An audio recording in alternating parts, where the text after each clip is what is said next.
आज फिर एक विषय वस्तु के साथ अपने विचार प्रस्तुत कर रहा हूँ। संभव है आप इससे सहमत न हो या हो सकता है मेरी बातें गलत हों।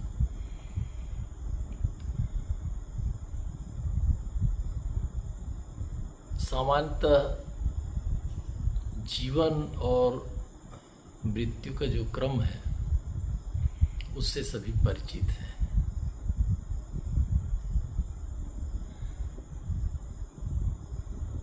किसी भी जीवधारी में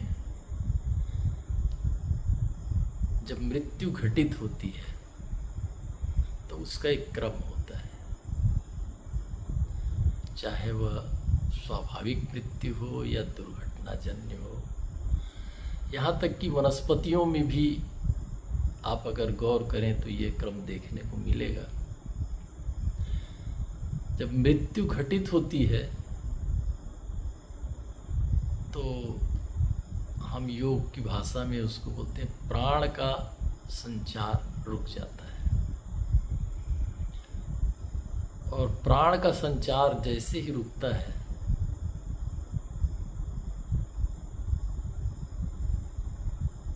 जीव शिथिल हो जाता है।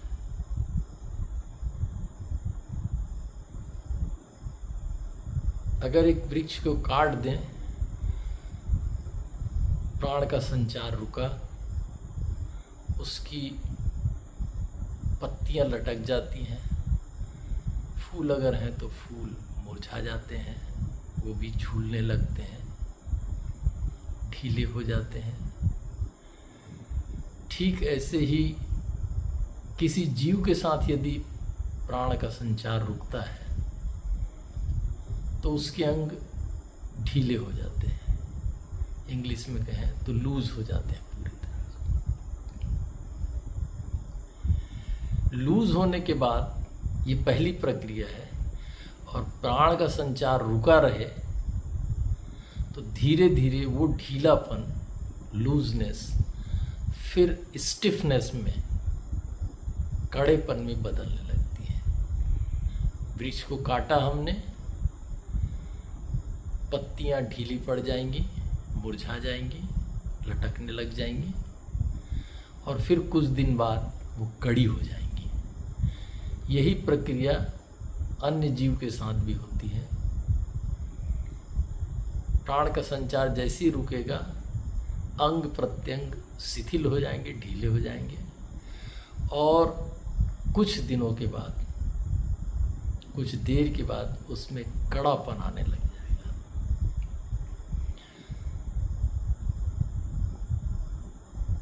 तो इस प्रक्रिया को अगर देखें, ढीला होना और कड़ा होना,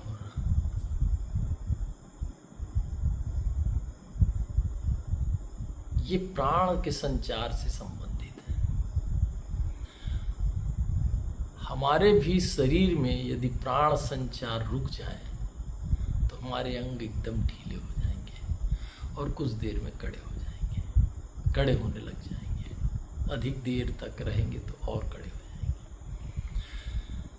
ये जीवन के साथ में अगर हमारे अंदर प्राण संचार हो रहा है, लेकिन हमारे जीवन की गतिविधि, जीवन शैली ऐसी है कि हमारे अंग ढीले हो रहे हैं या उनको ढीला रखा जा रहा है, तो उसमें प्राण संचार का जो उचित प्रवाह है वो प्रभावित होता है।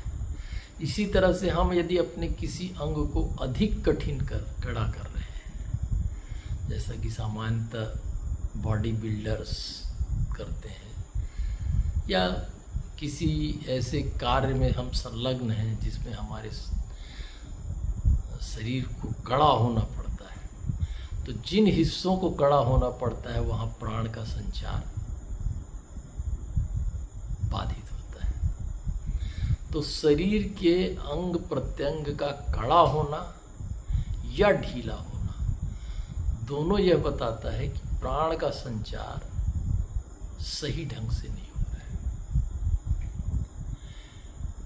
इसी क्रम में अगर आप देखें तो जितने जीवधारी हैं उनको अपने अनुकूलन के लिए, चाहे जलचर हो, नभचर हो या थलचर हो, अनुकूलन के लिए जिस पर्यावास में उनको रहना है, जिस ढंग से उनको रहना है, जीवन यापन करना है, किसी को शिकार करना है, किसी को और किसी तरह से अपना जीवन यापन करना है, तो उन सभी जीवधारियों में एक खास तरह का लचीलापन होता है। कभी आपने छूकर देखा होगा, पकड़ा होगा, तो बिल्ली में एक खास लचीलापन है। उसको अलग तरह का शिकार करना है, अलग तरह से रहना है, उसका भोजन अलग है। वहीं कुत्ते को अगर आपने छुआ होगा तो देखिए कि कुत्ते में एक अलग तरह का लचीलापन है।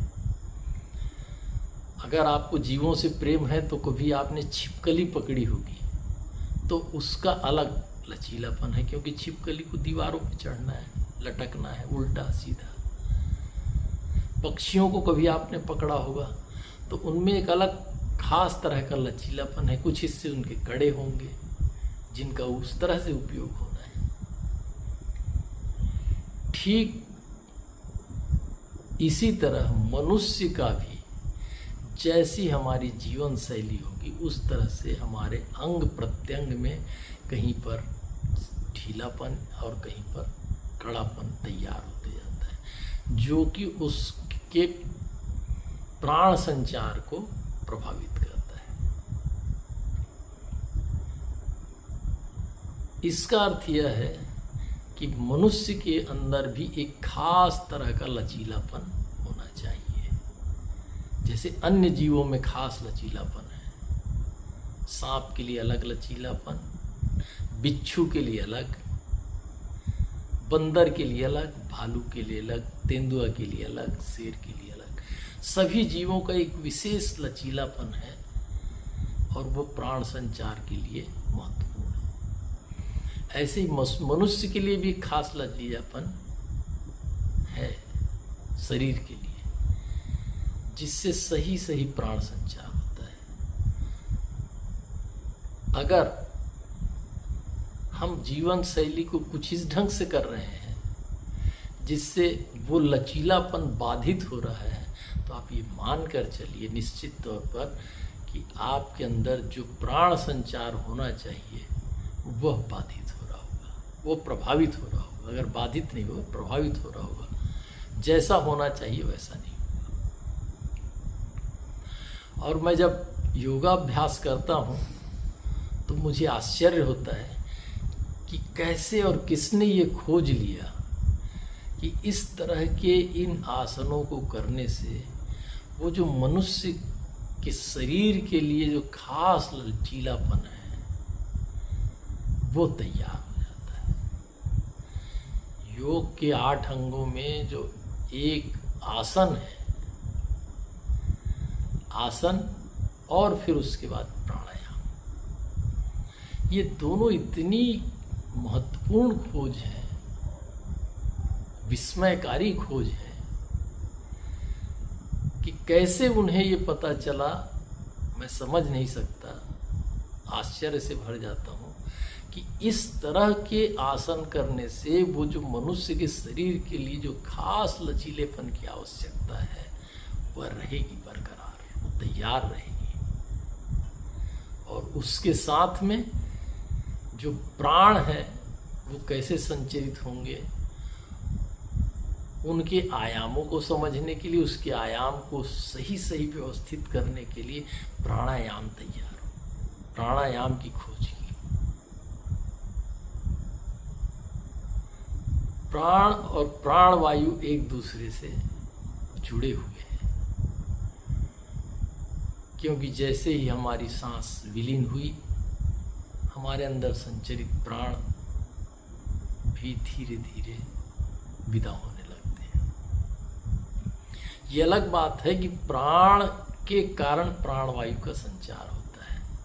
हमारे शरीर में प्राण है, इसका प्रमाण है कि प्राणवायु का संचार होते रहेगा।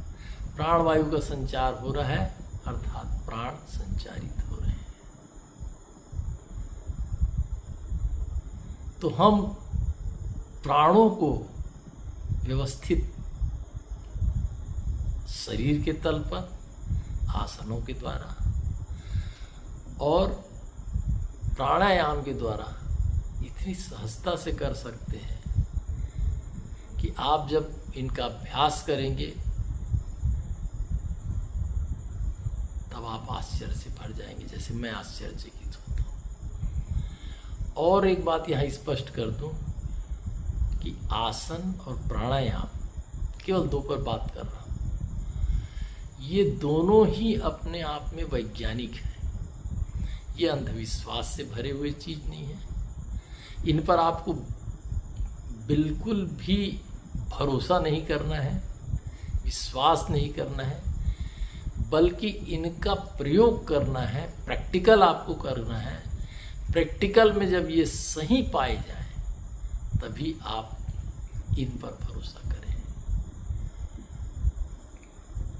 ठीक ऐसे ही जैसे हम विज्ञान में प्रयोग करते हैं, प्रैक्टिकल करते हैं और फिर हमारे रिजल्ट आते हैं, तब हम कहते हैं कि हाँ। तो इस तरह से जब आप आसन और प्राणायाम का प्रैक्टिकल कर लें, प्रयोग करके देखें और उसके बाद प्रयोग में ये सच पाएं, तभी आप मानिए, तभी आप जानिए कि हाँ ये सच है। और कितना चमत्कारी है ये हमारे मानव शरीर के उस खास लचीलेपन को बरकरार रखने के लिए। और ये जो खास लचीलापन है, जब आप योग और प्राणायाम की दिशा में गति करेंगे तो आपको पता लगेगा कि केवल शरीर तक सीमित नहीं है। अगर शरीर की हिस्सा ले लें कि कोई 3 शरीर बोलता है, कोई 5 शरीर बोलता है, कोई 7 शरीर बोलते हैं, अगर 3 हिस्से में ही बांटें हम, स्थूल शरीर, सूक्ष्म शरीर और कारण शरीर,